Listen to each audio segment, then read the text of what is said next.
오늘 이 아침 저와 여러분에게 주시는 하나님의 말씀은 구약성경 여호수아서 제18장 1절로 7절까지의 말씀입니다.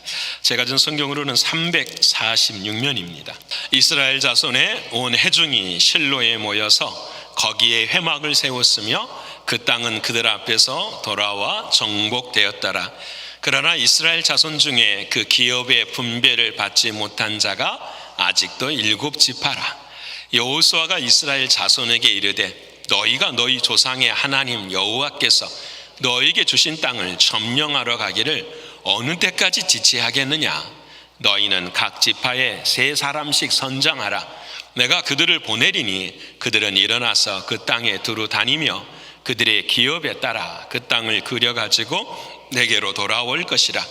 그들이 그 땅을 7부분으로 나누되 유다는 남쪽 자기 지역에 있고 요셉의 족속은 북쪽에 있는 그들의 지역에 있으니 그 땅을 7부분으로 그려서 이곳 내게로 가져오라. 그러면 내가 여기서 너희를 위하여 우리 하나님 여호와 앞에서 제비를 뽑으리라. 레위 사람은 너희 중에 분깃이 없나니 여호와의 제사장 직분이 그들의 기업이 됨이며 각각 루벤과 므낫세 반지파는 요단 저편 동쪽에서 이미 기업을 받았나니 이는 여호와의 종 모세가 그들에게 준 것이니라 하더라. 아멘.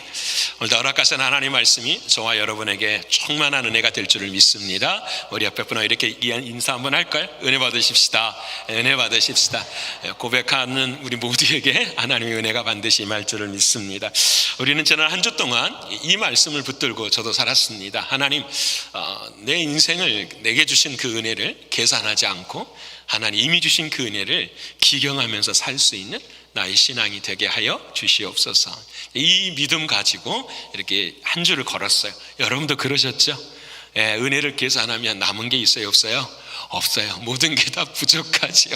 그런데 하나님의 은혜를 기경하면 기경할수록 은혜가 넘쳐요. 이번 새벽의 말씀을 쭉 묵상하면서 내게 주신 그 은혜, 그러면 내 안에서 넘쳐난 은혜는 무엇일까? 계속 기도하면서 말씀 읽으면서 나아갈 때에 주님이 저희가 허락하시는 말씀 바로 그것이었어요. 지식에 넘치는 그리스도의 사랑이었어요. 내게 하나님이 주신 은혜가 무엇이냐? 사도 바울은 그 은혜를 이렇게 말하는 거예요. 지식에 넘치는 그리스도의 사랑이라. 내가 갖고 있는 지식을 넘어서서 나의 한계를 넘어서서 부어주시는 그 그리스도의 사랑, 그 사랑을 기경하니 그 사랑의 깊이와 길이와 넓이와 높이가 어떠한 것을 깨닫게 됐습니다. 그 모든 것들이 내 안에 충만하게 임하는 것을 사도 바울은 말씀하고 계십니다. 사랑하는 여러분, 오늘 이 아침에도 저와 여러분이 이곳에 나와 있습니다. 하나님의 은혜지요. 진짜 옆에 분 앞에서 은혜입니다. 은혜. 그냥 여러분 눈 뜨니까 눈이 떠져요. 여기 나오고 싶으니까 나와요. 그렇게 안 됩니다, 여러분. 절대 그렇게 안 돼요. 하나님의 은혜예요. 그래서 그 하나님의 은혜를 기경하면 기경할수록 그 사랑이 전부가 돼요. 그래서 그 사랑 때문에 이번 주에 저와 여러분이 암송할 하나님의 말씀, 빌립보서 4장 13절의 말씀, 내게 능력 주시는 자 안에서 내가 모든 것을 할 수 있느니라. 지난주 말씀도 힘이 되었지만 이번 주 말씀도 더 힘이 되는 거예요. 내게 능력 주시는 자 안에서 내가 모든 것을 할 수 있느니라. 그리스도의 사랑으로. 옆에 분하고 한번 이 주보 뒷면에 나와 있어요. 우리 같이 한번 읽어볼까요? 자, 시작. 내게 능력 주시는 자 안에서 내가 모든 것을 할 수 있느니라. 빌립보 4장 13절 말씀. 아멘. 자, 옆에 분하고 한번 해볼까요? 자, 시작. 능력 주시는 자 안에서 내가 모든 것을 할 수 있느니라. 빌립보 4장 13절 말씀. 아멘. 여러분, 내가 할 수 있는 것이 아니라 누구라고요? 내게 능력 주시는 자 안에서 지식에 넘치는 그리스도 예수의 사랑 때문에. 그래서 신앙은 무엇이냐? 기준이 바뀌는 거예요. 신앙은 기준이 바뀌는 거예요. 나라고 하는 중심의 기준에서 누구예요? 예수 그리스도 중심에서. 제가 대학교에 다닐 때, 대학교에 있을 때에 전도할 때가 참 있어요. 저는 CCC 출신이라 전도할 때 교재를 쓰는 것이 사형리예요. 여러분 한번 그림 보시면, 사진 보시면 이렇게 처음 이렇게 나와요. 여러분 이것이 우리 이 인생이라고 하는 이 인생에 하나의 의자가 있는데 그 의자 위에 누가 있느냐? 나가 있다라는 거야. 그리고 예수님은 내 인생에 어디에 있다? 항상 밖에 있었다라는 거야. 근데 예수를 믿는다라는 것은 무엇이냐? 내 인생의 의자에 나를 내려놓고 누구를 세우는 거죠? 예수님을 세워서 그 예수님이 주인 되어주시는 그 삶 속에 내 자신이 있다라는 것을 고백하는 거. 여러분, 이거 쉽게 설명해 볼까요? 나의 힘으로는, 내 능력으로는 안 돼요. 어떤 것도 할 수 없어요. 사랑하는 주님이 내 안의 주인이실 때에 우리는 죽음도 이기게 되는 줄을 믿습니다. 그래서 신앙은 뭐가 바꾸는 거라고요? 기준이 바뀌는. 옆에 분 합시다. 신앙은 기준이 바뀌는 것입니다. 절대로 오늘 이 자리에 있으셔도 저와 여러분이 이 믿음이 없으면 하나님의 말씀이 들리질 않아요. 신앙은 내 안에 내가 앉은 그 주인된 의자에 예수님을 앉히는 거예요. 그리고 나는 내려오는 것이 우리의 신앙의 모습이에요. 그래서 여러분, 우리의 인생에 누가 앉아 있는가, 내 인생의 삶의 중심이 무엇인가, 이게 중요해요. 그래서 그것을 좀 더 쉬운 말로 설명하면 내 인생의 무게중심은 무엇인가라는 거예요. 여러분, 또 무게중심, the center of the gravity, 어떤 물체가 있는데 그 물체를 중심으로 해서 도는 힘, 이게 무게중심이에요. 무게중심이란 내 인생이 있는데 그 내가 누구를 중심으로 해서 세상을 살아가느냐, 그 중심이 나에게는 무엇이냐 질문하는 거예요. 여러분, 오늘 저와 여러분에게 무게중심은 다 누구밖에 없으시죠? 하나님밖에 없어요. 하나님 안에서, 하나님을 중심으로, 그 하나님 안에서 우리는 돌아가는 거예요. 하나님 안에서 말씀도 듣고 기도도 하고 하나님 안에서 찬양도 하는 거예요. 그래서 오늘 설교의 제목이 바로 이와 같은 거, 우리 같이 읽어볼까요? 자, 시작. 신앙의 무게중심은 하나님이십니다. 누구를 중심으로? 하나님을 중심으로 해서 우리가 돌아가는 거예요. 오늘 본문에 보면 하나님 중심으로 돌아가지 못한 이스라엘 백성들이 있었어요. 오늘 보면 3절의 말씀을 보면은 3절에 이렇게 이야기를 해요. 우리 같이 읽어볼까요? 자, 시작. 여호수아가 이스라엘 자손에게 이르되 너희가 너희 조상의 하나님 여호와께서 너희에게 주신 땅을 점령하러 가기를 어느 때까지 지체하겠느냐. 여호수아가 이스라엘 백성들에게 혼을 내는 거예요. 지난주에는 므낫세 지파가 있었고 에브라임 지파에게 말했어요. 너희가 게으르다, 영적으로 게으르다. 그것을 다 지적하고 난 다음에 그들만 바라는 것이 아니라 남은 7지파의 모든 사랑하는 사람들에게 다 말하는 거예요. 여호수아가 좋게 말한 것 같지 않아요? 화내신 것 같아요. 너희가 그 주신 땅을 점령하러 가기를 어느 때까지 지체하겠느냐. 어느 때까지 지체한다라는 말은 오래 머물다라는 거예요. 어느 때까지 너 자리에서 그렇게 하고 있느냐. 이들의 이유는 한 가지예요. 하나님의 말씀에 순종하지 않으면, 그 하나님의 말씀에 순종하지 않으면 하나님의 인생의 무게중심이 아니었다라는 거예요. 어느 순간부터서 우리의 인생의 무게중심이 바뀌어버리기 시작했다라는 거예요. 자, 오늘 이 아침 저와 여러분이 주님이 저에게 주시는 말씀이 이지도 않을까요? 내가 어느 때까지 지체하고 있겠느냐. 하나님은 우리에게 늘 말씀하시는데 행하지 못하는 이유가 있어요. 이유가 딱 뭐예요? 내가 주인이기 때문에, 내가 무게중심이기 때문에. 그 무게중심을 오늘 하나님은 이스라엘 백성들을 향하여서 옮기라 라고 말씀합니다. 그 무게중심이 하나님이 되어야 한다고 말씀하고 계십니다. 자, 그러면 오늘 본문의 말씀에 어떻게 하면 무게중심을 하나님께로 옮겨갈 수 있을 것입니까? 이 질문에 대한 답을 3가지를 저와 여러분이 나누고 싶어요. 첫 번째는 무엇이냐? 오늘 여호수아는, 하나님은 여호수아를 통해서 영적인 중심을 붙들어야 된다고 말씀하는 거예요. 옆에 분하고 한번 해볼까요? 영적인 중심을 붙들어야 됩니다. 영적 중심을 붙들어야 되는 거예요. 왜 게으르냐? 왜 움직이지 않느냐? 왜 지체하고 오래 머물고 있느냐? 이렇게 하나님이 말씀하시는, 사랑하는 이들을 앞에 두고 하나님께서 행하신 일이 있어요. 그 행하신 일이 오늘 1절의 말씀인데요, 우리 1절 말씀 같이 읽어볼까요? 자, 시작. 이스라엘 자손의 온 회중이 실로에 모여서 거기에 회막을 세웠으며 그 땅은 그들 앞에 돌아와 정복되었더라. 여기에서 여호수아가 하나님이 하라고 명령하신 게 있는 거예요. 그것은 무엇이냐면은 너희들의 삶의 중심을 바꾸라라는 거예요. 어디로 바꾸라라는 거죠? 실로로 바꾸라라는 거예요. 지금까지는 어디에 있었을까요, 여러분? 여러분 기억나시죠? 여리고성을 무너뜨리고 다시 돌아오는 곳이 어디였습니까? 아이성을 무너뜨리고 다시 돌아오는 것이 어디였습니까? 요단강을 건너고 난 다음에 아름다운 기념비를 세운 곳도 어디였습니까? 길갈이었잖아요.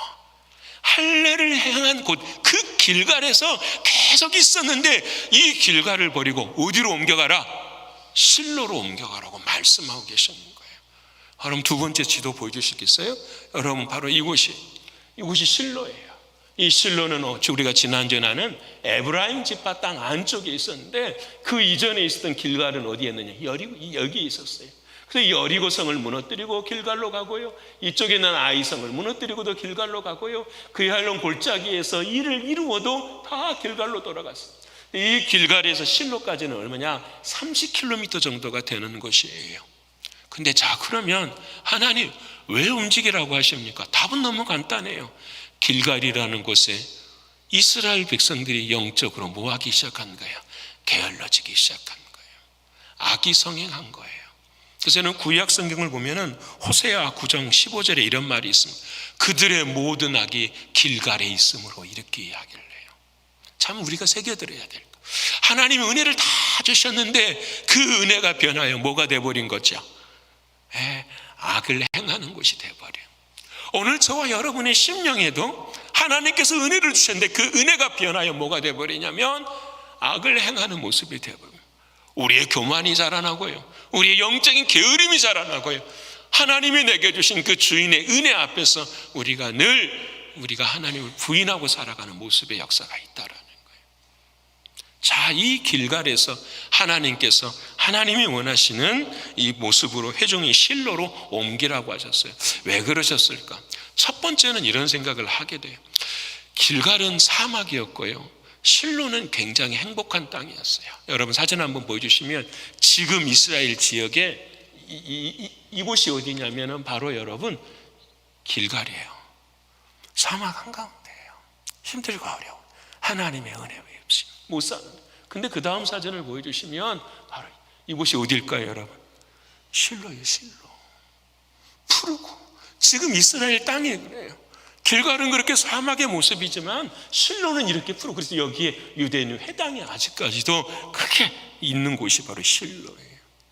아마 여호수아 입장에서는 하나님 백성들에게 그랬을 것 같아요. 사랑하는 사람들아, 하나님을 섬기는 것이 풍성하고 복된 길이다. 우리 한번 여러분들의 시각적으로 보여주기 위해서 어디로 가보자? 실로로 하나님이 우리를 인도하신다라고 말씀하실 수도 있었을 것 같아요. 이것은 어린 아이들에게 주는 음성이죠. 눈에 보이는 곳에 주는 음성이에요. 그런데 우리도 그런 것을 따라갈 때가 있어요. 나쁜 건 아니에요. 하나님 열심히 사랑하고 하나님 열심히 섬기면 하나님께서 그렇게 하지 않는 사람보다 복을 주시는 것을 믿으십니까? 여러분, 하나님을 사랑하지도 않고 하나님 앞에 열심도 하지 않고 하나님 나에게 복 주세요 하는 것이 악이에요. 하나님을 민주주의 하나님으로 만들어버림, 하나님을 평등한 하나님으로 만들어버림. 하나님은 평등한 하나님이 아니시라 하나님은 공평하신 하나님이십니다. 우리는 이것을 기억해야 돼요. 이와 같은 삶의 자리 속에서 우리는 다시 한번 물어야 돼요. 그럼에도 불구하고 하나님의 뜻이 무엇이었을까? 왜 실로로 움직이라고 하셨을까? 그 뜻이 있어요. 그것이 바로 창세기 49장 10절에 이미 하나님께서 말씀하신 예언의 말씀이 있어요. 우리 같이 읽어볼까요? 자, 시작. 규가 유다를 떠나지 아니하며 통치하의 지팡이가 그 발 사이에서 떠나지 아니하기를 실로가 오시기까지 이르니 그에게 모든 백성이, 이 말이 정말 중요해요. 처음으로 실로라는 말이 나오는데 창세기 49장 10절에 실로는 지명이에요? 아니면 사람인 것 같아요? 사람인 것 같잖아요. 실로가 오시기까지. 그래서 실로의 뜻이 무엇이냐면 안식이래. 안식의 주인은 누구시죠? 예수 그리스도. 그래서 이 실로가 의미하는 것은 일반 지명이 아니라 누구를 가리키는 거죠? 예수 그리스도. 그래서 통치자의 지팡이가 그를 떠나지 아니하리니 그 통치자의 지팡이를 갖고 있는 예수 그리스도가 여기까지 오리니 모든 백성이 뭐하리로다? 복종하리로다. 실로로 하나님이 지명을 은혜의 골짜기를 옮기신 이유는 뭐냐면 그 실로에서 하나님이 그들을 뭐하기를 원하십니다? 통치하기를 원하십니다. 여기서 제가 묵상하면서 은혜 받은 게, 와, 그래, 이게 구원파와 신광교를 다닌 사람의 특징이에요. 차이예요. 구원파는 무엇이냐? 어떻게 보면은 길갈에 머물러 있는 거예요. 우리의 신앙이 나 예수님이 십자가 알아, 나 보혈의 은혜 알아, 중요합니까? 안 중요합니까? 중요하지요. 오늘 저 여러분 보십시다. 오늘 이 자리에 하나님이 부르셨는데 가장 우리가 먼저 확인하고 확신해야 될 것이 뭐지요? 예수 그리스도의 십자가의 보혈이 나의 뭘 없애는 거죠? 죄를 없애주심에 대한 믿음이 저희 마음 가운데 뭐 하는 거죠? 확신이 있는 거예요. 믿으십니까? 이거 없으면 여러분, 하나님의 말씀이 새겨진다 안 새겨진다? 안 새겨져요. 여러분은 이 아침에 예배당에 왔어요. 근데 이 예수 그리스도의 십자가의 보혈에 대한 이 시간이, 이 고백이 내 안에 없으면 하나님의 말씀은 절대로 우리의 마음에 새겨질 수가 없어요. 왜? 죄악된 마음에 하나님의 말씀이 들어갈 수가 없어요. 그래서 이 시간에 오면 사랑하는 주님, 회개가 임하여 나의 죄를 주님의 십자가의 보혈로 씻어주시고 나를 정결케 하심을 내가 뭐합니다? 믿습니다. 씻어주세요가 아니에요. 씻어주심을 믿기에 나는, 하나님은 이곳으로 우리를 뭐 하셨습니다? 인도하셨습니다. 그래서 여러분은 죄인이에요, 의인이에요? 아직도 사랑하는 주님 앞에서는 언제나 뭐예요? 의인이에요. 믿으십니까? 주님이 우리를 바라보실 때는 항상 뭘로 바라보시는 거예요? 의인으로 바라보십니다. 하지만 우리는 죄인. 그래서 죄를 회개할 때마다 그 의인됨을 회복하는 것이 오늘 이 시간의 예배예요. 근데 우리의 신앙이 여기에만 멈추고 있어요. 아, 주님, 나 십자가 보혈 알아요. 나 십자가 구원받은 거 알아요. 여러분, 이스라엘 백성들이 그랬어요. 하나님이 약속하신 땅 다 알아요. 내게 주신 땅 다 알아요. 여기까지만. 그리고 그냥 그곳에 머물러 있는 거예요. 그때 하나님 말씀하신, 너희가 어느 때까지 지체하겠느냐? 그 약속의 땅을 하나님이 주셨다고 한다면 이제는 나가서 뭐하라? 점령하라. 나가서 점령하라. 그것이 너희의 땅이 될 것이다 라고 말씀하십니다. 십자가를 알아요. 그 십자가의 주인 되시는 부활하신 주님이 오늘도 저와 여러분을 뭐 하시기를? 통치하시기를 하나님은 원하고 계십니다. 믿으십니까? 이게 신앙이에요. 그래서 우리의 신앙은 늘 언제나 어떻게 해요? 바뀌고 변화되어지는 거예요. 왜? 그 주님이 우리에게 누구시니까? 살아계신 하나님이시기 때문에. 믿으세요. 근데 우리는 그렇게 하잖아요. 상황이 어려워요. 환경이 어려워요. 사람들이 힘들게 해요. 그래서 나는 이 자리에 있는 거예요. 나의 신앙의 색깔은 이런 거예요. 잘 들으셔야 돼요. 여러분, 우리들의 무게중심이 뭐냐? 상황과 환경과 늘 사람들이에요. 그래서 우리는 뭐냐? 지체해요. 오래 머물러요. 변하지 않아요. 하나님께서 아브라함에게 그러시는 거예요. 아브라함의 아버지에게 이렇게 말했어요. 너 이곳에 있지 마. 약속의 땅으로 가야 돼. 근데 아브라함의 아버지는 어땠어요? 아니, 하란이 좋아요. 여기가 좋아요. 살만해요. 결국 하란을 하나님의 나라로 데려가시고 아브라함으로 하여금 약속의 땅으로 걸어가게 하시는 거예요. 그게 하나님의 뜻이거든요. 여러분, 이 땅에 오신 예수님도 마찬가지예요. 무게중심이 있었어요. 여러분, 예수님도 힘들고 어려웠죠. 40일 동안 금식하고 난 다음에 누가 공격을 해와요? 사단이 공격해와요. 우리는 이렇게 생각해요. 40일 공격하면 사단이 공격을 안 해야 되는 거잖아요. 그렇죠? 근데 40일 동안 금식했는데 사단이 공격하는 거예요. 세 가지의 공격을 줄 때에 예수님께서 딱 한 가지 아니에요. 하나님의 못으로 막아버리시죠. 말씀. 그 말씀이 예수님의 뭐가 되신 거예요? 무게중심이 되는 거예요. 예수님도 상황을 붙잡을 수 있었어요. 환경을 붙잡을 수 있었어요. 이유를 댈 수 있었어요. 근데 예수님의 인생의 무게중심은 다른 게 아니에요. 하나님의 말씀이, 그 말씀이 자신의 배고픔도 자신의 십자가의 고난도 어떻게 해요? 견디게 할 수 있었다라는 거예요. 그게 무게중심의 능력이에요. 오늘 저와 여러분은 어떤 무게중심을 갖고 계십니까? 자, 그럼 구체적으로 주님, 그 무게중심이 어떻게 내 삶에 일어납니까? 오늘 1절의 말씀 보면 실로로 옮기고 난 다음에 뭘 한 거죠? 회막을 세운 거예요. 옆에 분 합시다. 회막을 세웠습니다. 회막을 세웠어요. 회막이라는 말은 무슨 말이냐면 지금으로는 성전이라는 건데, 솔로몬이 성전을 짓기 전까지는 성전이라는 말을 하지 않아요. 모세스 시대부 때서는 장막이라고 하기도 하고 또 뭐라고 하기도 해요? 회막이라고 하기도 해요. 근데 의미가 달라요. 장막이라고 말을 할 때는 하나님이 그곳에 거하십니다 라는 것을 강조할 때에 장막이라고 말을 해요. 근데 회막이라고 말할 때는 달라요. 어떤 의미가 있느냐? 하나님이 나를 뭐 해주십니다? 만나주십니다 라는 의미가 있는 거예요. 회막의 의미는. 그래서 여러분, 오늘 여호수아가 우리에게 말씀하시는 하나님 말씀은 바로 그거예요. 하나님과 나와의 관계가 1대1의 관계로 맺어지고 사라져가는 이 신앙이에요. 멀리 있는 하나님이 아니라 지금 여기에 나와 동행하시는 그 하나님이에요. 그래서 그 회막을 지은 이유는 사람들이 그 앞에 와서 뭐 하는 거죠? 예배하는 거예요. 오늘 이 시간에 저와 여러분이 하나님을 예배당으로 부르셨어요. 그리고 예배케 하신 참된 예배는 어떤 예배가 예배일까요? 딱 한 가지 아니에요. 내가 죽고 내 안에 누가 사는 거죠? 예수님이 사는 거예요. 오늘 이곳에 오셔서 좋은 이야기만 들으려고 하시면 안 돼요. 여러분이 어떠한 삶을 살아도 하나님이 은혜 주실 것입니다. 그건 거짓말이잖아요.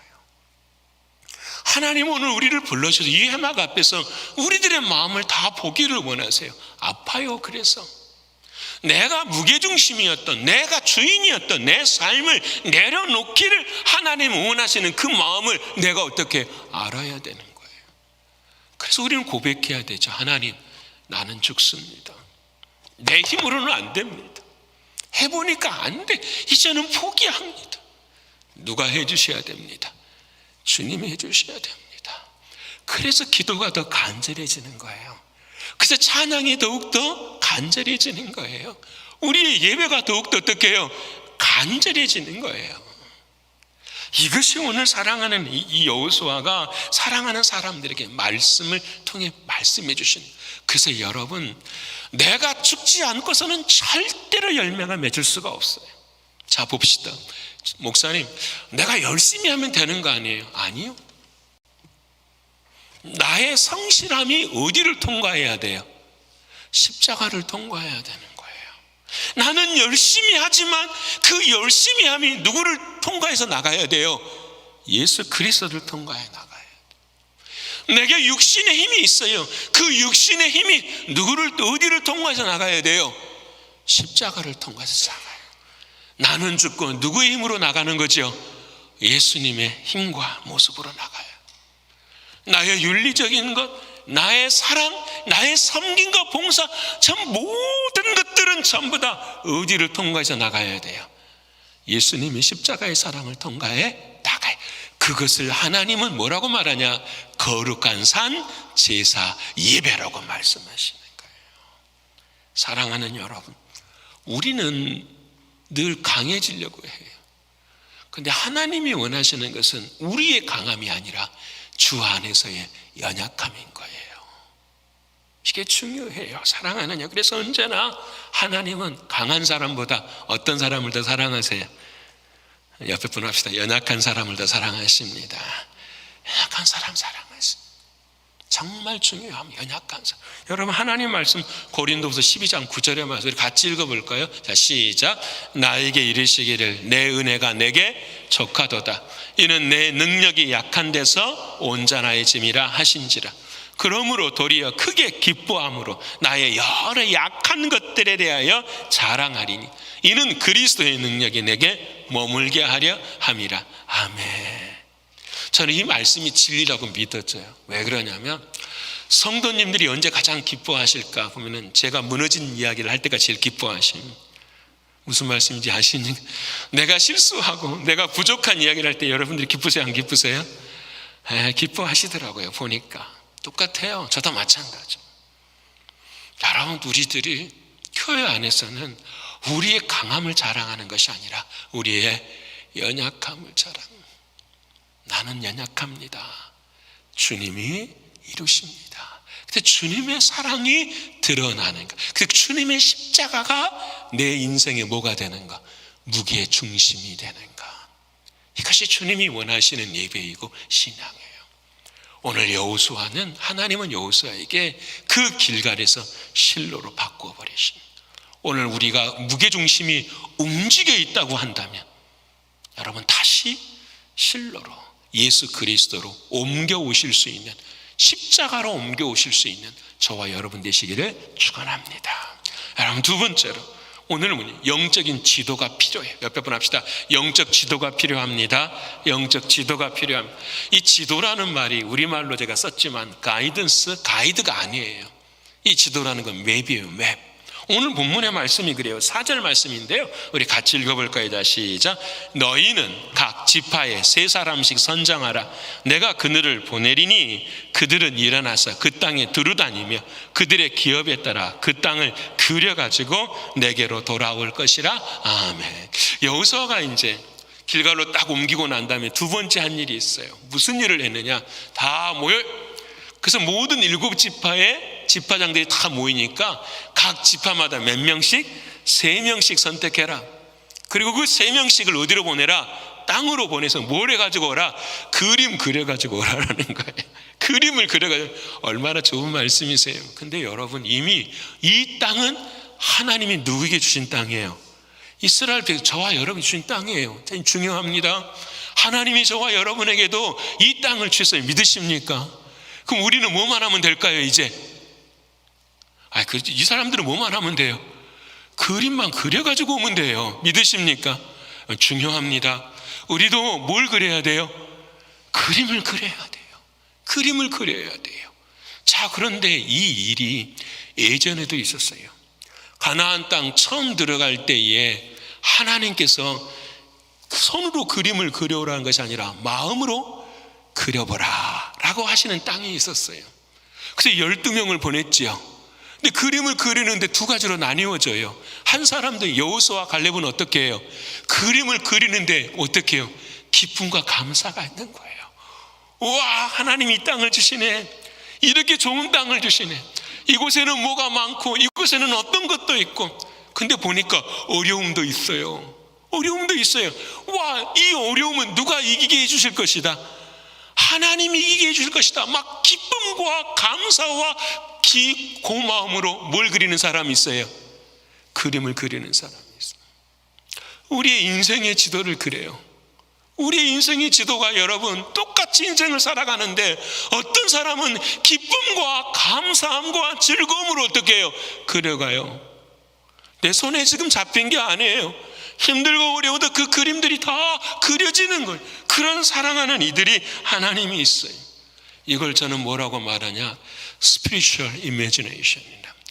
영적인 상상력이 있어야 돼요. 오늘 제가 여러분에게 드리고 싶은 말, 옆에 분 합시다. 영적인 상상력이 있어야 됩니다. 영적인 상상력이 있어야 돼요. 저는 여러분 일주일 동안 이 자리에서 기도하면서 뭘 상상하신지 아십니까? 오늘 이 자리를 상상해요. 성령님 도와주셔야 돼요. 우리 교인들이 막 말씀과 찬양과 기도 가운데 생명을 넣는 이들, 제가 시뮬레이션을 다 합니다. 기도 중에서 계속 그려요. 그림을 그려요. 한 영혼 한 영혼들 하나님 어떻게 여러분 앉은 자들이 다 비슷비슷하시잖아요. 이분은 오늘 이 말씀 통해서 이렇게 은혜를 받으시고, 육신에 약한 사람들 오늘 안수 집사님 기도하시는 것처럼 아버지 하나님 말씀 가운데 그림을 그리게 해 주시옵소서. 성령이 역사하게 하여 주시옵소서. 이게 저에게 영적인 상상력이에요. 오늘 여호수아와 갈렙과 같은 그 사람의 이들은 안 나왔지만 그 지파 중에 3사람씩 그런 그림을 그려가는 사람들이 존중 있다라는. 여러분, 우리 교회가 케냐 선교예요. 코로나로 인하여서 선교가 딱 막혀버렸어요. 제가 왜 이야기를 하냐면 요즘 새로 오신 분들 우리 교회가 선교를 뭘 하고 있는지 어떻게 하고 있는지 잘 모르시더라고요. 선교가 막혔을 때 우리들이 꿈꾸는 게 있었어요. 우리가 가는 선교보다 그 선교지를 어떻게 데리고 와버리자. 우리가 못 가면 선교는 해야 되니까 가지고 와버리자. 그래서 그곳에 우리 케냐라는 곳을 정하고 40명의 장학생들을 5년 동안 우리가 교육을, 지금 2년째잖아요. 그렇죠? 2년째 매달 씨앗 모임에서 돈을 보내서 50불씩 해서 우리가 3개월에 한 번씩 돈을 보냅니다. 그들의 튜이션을 학비를 보내요. 그래서 여러분, 씨앗이 여러분 막 부흥하는 씨앗들은요, 개인이 내는 돈이 어떻게 해요? 더 적어요. 근데 참 감사한 것은 그런 분들이 더 열심히 케냐 선교를 위해서 하나님의 헌금을 하기 시작해요. 여러분, 상상력, 40명의 장학생들이 앞으로 어떻게 케냐 땅의 지도자로 세워질 것인가를 상상하기 시작하니까 저는 감사해요. 또 상상이 돼요. 염소를 작년에 사드렸어요. 그렇죠?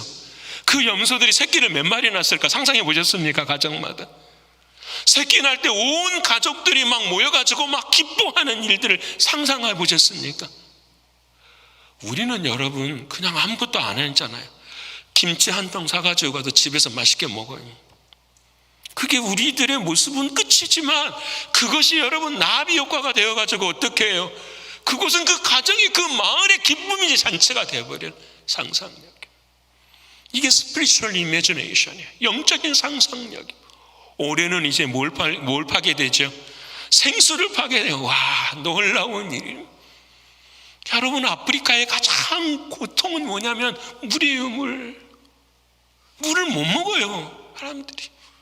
그래서 물 하나를 하려면은 2시간, 3시간씩 가서 길러 와야 되는 거예요.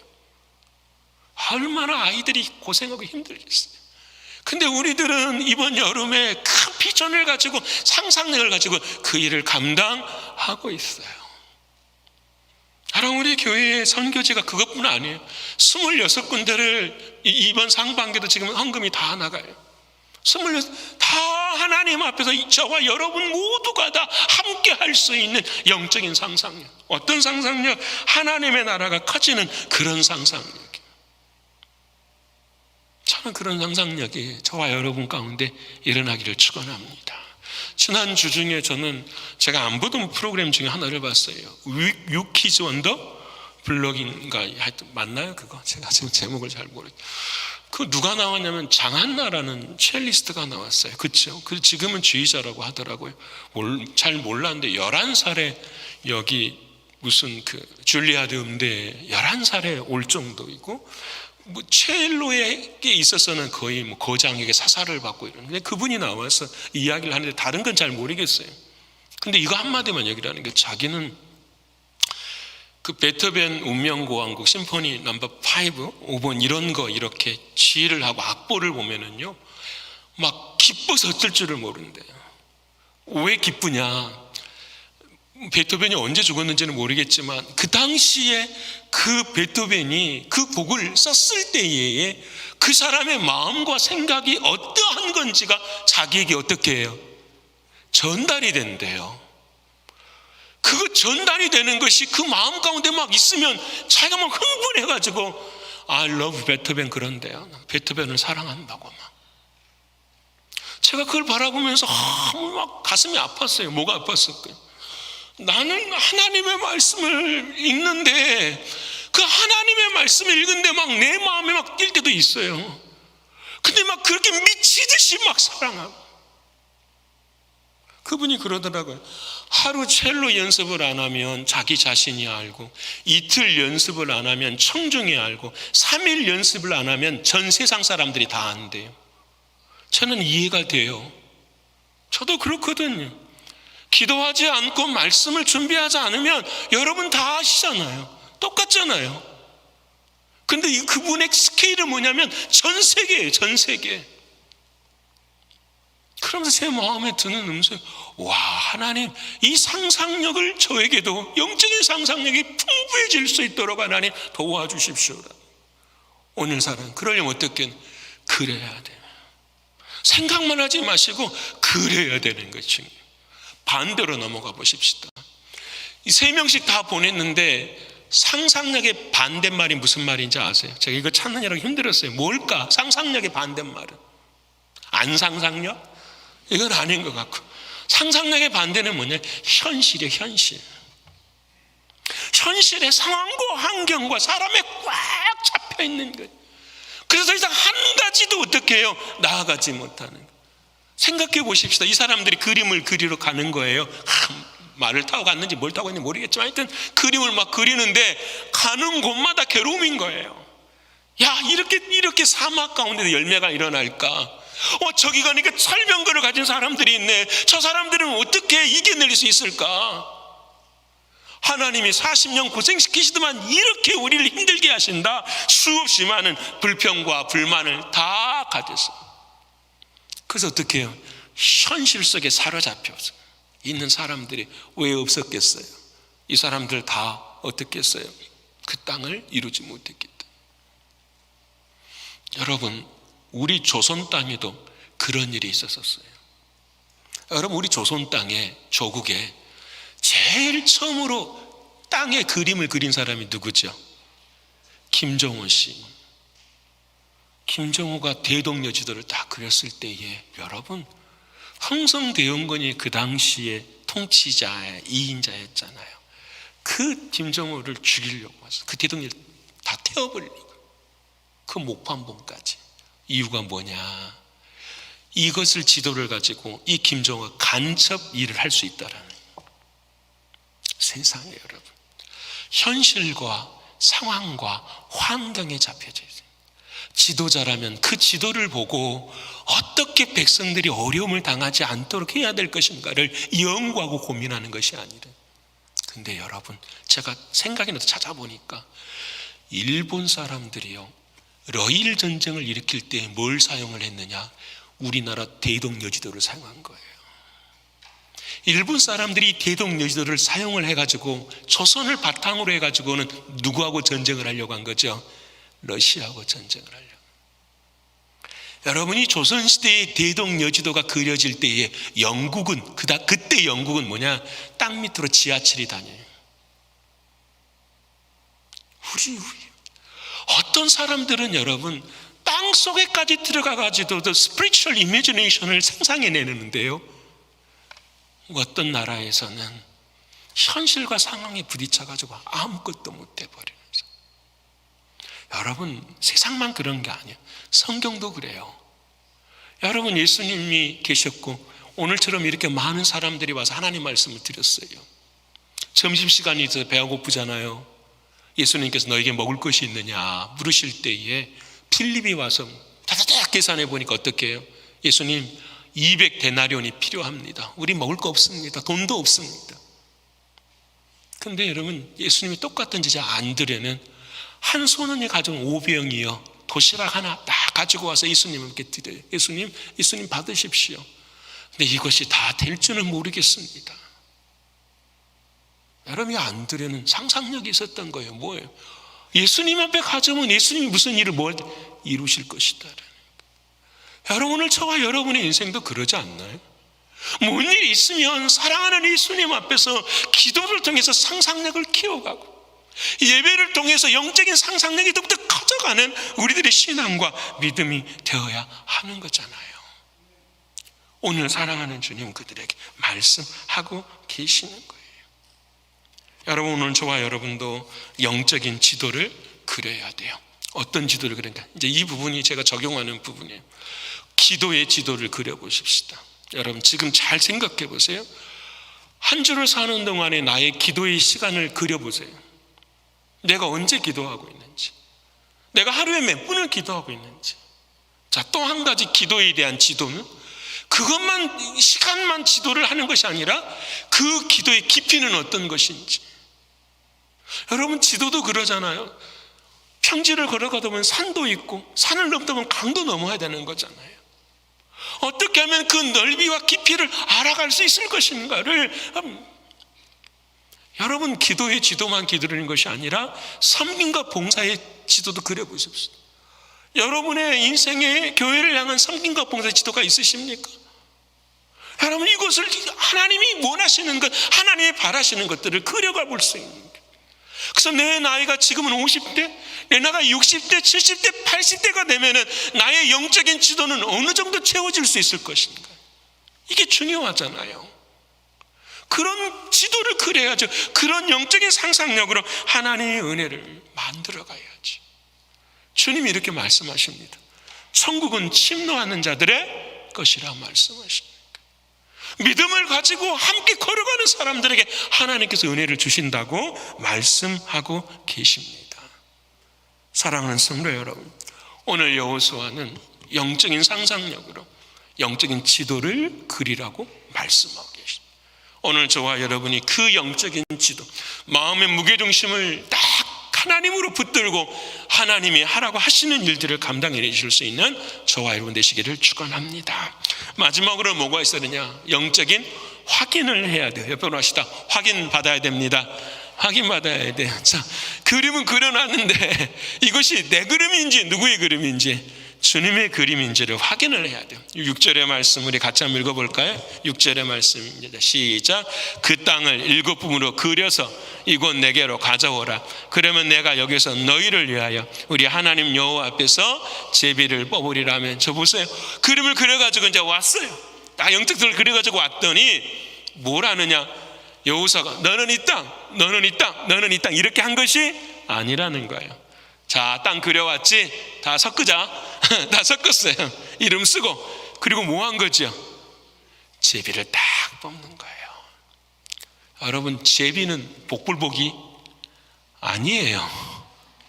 여러분, 제비는 복불복이 아니에요. 우리는 제비 뽑는다 그러면 복불복이라고 생각하는. 제비에 대한 뜻이 어디 있느냐? 잠언 16장 33절에 있어요. 우리 같이 읽어볼까요? 자, 시작. 제비는 사람이 뽑으나 모든 일을 작정하기는 여호와께 있느니라. 복불복이 아니라 제비를 뽑는 이유는 모든 주권이 누구에게 있다? 하나님께 있다라는 거예요. 여러분, 영적으로 확인을 하는 일은 바로 그거예요. 하나님, 이것이 옳은 일입니까? 이것이 틀린 일입니까를 묻기 전에 이 모든 일을 이루시는 분은 누구십니다? 하나님이십니다. 이것을 내 마음에 뭐 하는 거예요? 확인하는 이 작업을 성경은 우리에게 말씀하시고 계시는 거예요. 그래서 여러분, 성경은요 가는 곳마다 제비 뽑아요. 여러분 하나만 볼까요? 역대상 25장 7절과 8절의 말씀에 제비 뽑는 모습 우리 같이 한번 읽어볼까요? 자, 시작. 그들과 모든 형제 곧 여호와 찬송하기를 배워 익숙한 자의 수요가 288명이에요. 자, 성가대 대원수가 몇 명이라고 해요? 288명이에요. 근데 이 사람들이 전부 다 노래를 잘하는 것이 아니라 잘할 수 있도록 뭐 했다고 해요? 찬송하기를 뭐 했다고 해요? 배웠어요. 하늘소리 찬양대가 지금 288명이 될 줄을 믿습니다. 그 영적인 상상력을 그려야 된다니까. 한국의 어떤 교회들은 뭐 숫자가 많고 적은 것이 아니라 상상력을 그려야, 입을 크게 벌려야 돼요. 그렇죠? 근데 노래를 찬양을 잘하는 분도 있고 못하는 분도 다 있죠. 그렇죠? 근데 어떻게 하셨다 그랬어요? 배워야 돼요. 배워야 돼요. 옆에 분한테 배워야 됩니다. 배워야 되는 것이 맞는 거예요. 다 배웠어. 그 다음에 어떻게 하느냐? 8절 말씀입니다. 시작. 이 무리에 큰 자나 작은 자나 스승이나 제자를 막론하고 다 같이 뭐 뽑았다고 해요? 제비 뽑아서 한 거예요. 이 말은 무슨 말이냐? 다음부터 솔로 하면은 제비 뽑자 이 말이 아니에요. 또 이렇게 이해하시는 분들이 우리서 이 모든 일을 찬양을 받으시기에 합당하신 누구를 바라보는 거죠? 하나님을 바라보는 거죠. 그 마음이 있으면 우리는 찬양할 때 기뻐요, 안 기뻐요? 기쁜 거죠. 어떤 분이 그러세요. 목사님, 처음 우리 교회 오셔가지고 아니 한 주는 찬양으로 뜨겁게 예배드리고 한 주는 그냥 이렇게 예배드리고 왜 그러십니까? 그러는 거죠, 저한테. 제가 그래서 힘들어서 그렇습니다. 힘들어서 그런 게 아니고요. 우리 교회 저는 소망이 그래요. 정말 소망이 그래요. 여러분, 저도 장로교 출신이에요. 조용히 예배 드리는 거예요. 근데 그렇게 시간이 갈수록 그러고 싶지를 않아요. 제가 왜? 오늘이 나의 예배의 무슨 날이니까요? 마지막 날이잖아요. 그러면 한번 뜨겁게 하나님 한번 찬양해보고 하나님 정말로 마음 절절히 대하는 그런 말씀 한번 들어보고, 그리고 예배 끝날 때는 어떻게 해요? 하나님 앞에 울부짖으면서 기도 한번 해보고, 그리고 집에 돌아가는 게 제 소망이에요. 여러분들, 저는 우리 교회 앞으로 이제 찬양 리더도 오게 되고 더 많은 은혜가 있어지면은 전부 다 일어나서 찬양하고 싶어요. 여러분, 언제 하나님 앞에 일어나서 찬양해 보시겠습니까? 여러분, 성경에서 앉아서 찬양했다는 말은 나오지 않아요. 하나님의 말씀도 여러분, 앉아서 듣는 것은 나오지 않아요. 앉다가 졸다가 떨어져죠. 다 일어서서 해요. 여러분, 저는 그렇게 이 말 무슨 말인지 다시 영적인 확인을 받아야 돼요. 하나님, 제비는 사람이 뽑으지만 그것을 인도하시는 분은 하나님이십니다. 하나님, 내가 이렇게 하지만 그 모든 것을 이루시는 분은 누구십니다? 하나님이십니다. 하나님만이 나의 무게중심이십니다. 그래서 오늘 7절에 하나님께서 딱 못을 박아버려요. 레위 사람들은 기업이 없다. 레위 사람들은 그림을 안 그려도 된다. 왜? 레위 사람들은 땅이 없어요. 그 지파의 모든 사람들의 땅 속에 어떻게 들어가 사는 거예요. 중요합니다. 레위 사람들은 무엇으로 사느냐? 하나님이 나를 먹여 살리십니다. 이 믿음을 가지고 사는 레위 사람들을 바라보라 라는 거예요. 너희가 바라보라. 그리고 난 다음에 너희는 어떻게 살아야 되느냐? 그림을 그리며 그 땅을 정복하며 살아야 하는 것을 이렇게 말씀해 주시는 거예요. 중요합니다. 오늘 우리가 마지막에 부를 찬양이 행군나팔 소리, 면류관 받아요. 그 면류관 하나님 앞에 나아가서 받으면 그 면류관 누구 앞에 던져드려야 되죠? 던진다라는 말은 죄송하고요. 드려야 되죠? 주님 앞에. 왜? 우리 모든 것은 누가 하시는 거니까? 주님이 하시는 것이니까. 모든 땅의 중심은 뭘 바라보고 하느냐? 레위 사람들을 바라보라는 거예요. 하나님 말씀으로 살아가는 사람들 바라보라는 거예요. 딱 바라보는. 그 다음에 그 삶의 중심 곁에 누가 살아가는 거죠? 7지파의 사람들이 살아가는 거. 어떻게? 땅도 개간하고 열심히 땀도 흔들리고 열심히 자신의 삶을 살아가는, 하나님 말씀하시는 거예요. 그래서 여러분, 마지막 날 우리들에게 면류관은 다 하나님이 주세요. 그런데 그 면류관에 제가 생각할 때는 밝기가 달라요. 여러분, 천국 가면 사도 바울을 인정하는 주님이시나 나를 인정하는 것은 같아요. 뭐에 대해서는? 구원에 대해서는. 왜? 사도 바울의 구원도 하나님의 전적인 은혜이고 저의 구원도 전적인 하나님의 은혜예요. 그래서 같아요. 근데 그 구원의 면류관의 크기와 밝기는 달라요. 여러분, 그래서 하나님이 고린도서 3장 8절에 이렇게 말씀하십니다. 우리 같이 읽어볼까요? 자, 시작. 심는 이와 물 주는 일은 한 가지나 각각 자기가 일한 대로 자기의 상을. 마지막에 우리는 뭐 해야 돼? 하나님 앞에서 은혜에 감사하면서 일하는, 그것을 하나님 뭐라고 한다? 확인해 주신다라는 거예요. 사랑하는 성도 여러분, 이제 말씀을 마치고자 합니다. 저는 이런 직업이 있는지 처음 알았어요. 찾아보면서, 말씀 준비하면서. 로드마스터라는 직업을 아십니까? 로드마스터. 로드마스터가 뭐냐면 여러분, 우리가 요즘 우리 교인들 한국으로 출타하시는 분이 너무 많으신데 비행기 타고 가잖아요. 근데 비행기에 짐을 실지 않습니까? 근데 그 짐을 실는 위치를 정해주는 사람이 로드마스터예요.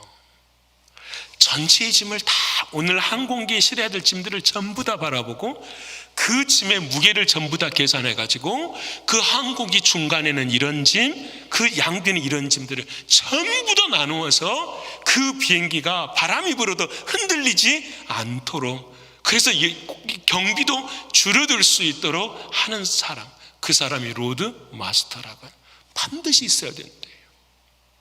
저와 여러분이, 저는 하나님의 나라의 로드 마스터가 됐으면 좋겠어요. 하나님을 무게중심으로 딱 삼고 그림을 그려야 되죠. 이것은 무슨 일, 이 일은 어떻게 해야 될 일, 이 일은 힘을 합해, 우리가 다 한 마음으로 로드마스터의 그 일들을 감당해 가면서 마지막에는 어떻게 해요? 하나님 앞에 인준받는 거죠. 하나님이 하신 것입니다. 내가 최선을 다하지만 하나님 앞에 영광이 되는 것입니다. 고백하며 살아가는 거예요. 사랑하는 성도 여러분, 우리 모두가 다 하나님만이 나의 무게중심인 것을 믿고 이번 한 주간에도 승리하시면서 흔들리지 아니하고 열매를 맺어가실 수 있는 저와 여러분 모두가 되기를 간절히 축원합니다. 기도하겠습니다. 감사하신 아버지 하나님, 고맙습니다. 나의 무게중심이 옮겨져 있지는 않습니까? 그래서 늘 사람이나 상황이나 환경이 내 삶의 무게중심일 때가 있지 않습니까? 하나님, 회개할 수 있도록 하나님 도와주시고 길갈에서 실로로, 상황에서 예수 그리스도로 옮겨주신 것처럼 우리들의 중심이 예수 그리스도 우리 주님 되게 하여 주시옵소서. 하나님, 오늘 이 아침에 간절히 기도하는 것은 영적인 상상력이 풍성해질 수 있도록 도와주시옵소서. 기도의 상상력이 풍부해지게 하시고 말씀 안에서도 하나님이신 그 은혜가 넘쳐날 수 있는 우리 모두가 되게 하여 주시옵소서. 그래 아버지 하나님의 온전하신 뜻을 이루게 부족함이 없도록 역사하여 주시옵소서. 아버지 하나님, 제비는 사람이 뽑으나 그 일을 이루시는 분은 하나님이십니다. 모든 것이 하나님께 있사오니 그 하나님을 무게중심으로 삼고 우리에게 주어진 일에 최선을 다할 수 있는 우리 모두가 되게 하여 주시옵소서. 영원토록 변하지 않는 인생의 중심을 허락하신 하나님 앞에 찬송과 존귀와 영광을 올려드리며 사랑이 많으신 예수 그리스도 이름 받들어 감사하며 기도 올리옵나이다. 아멘.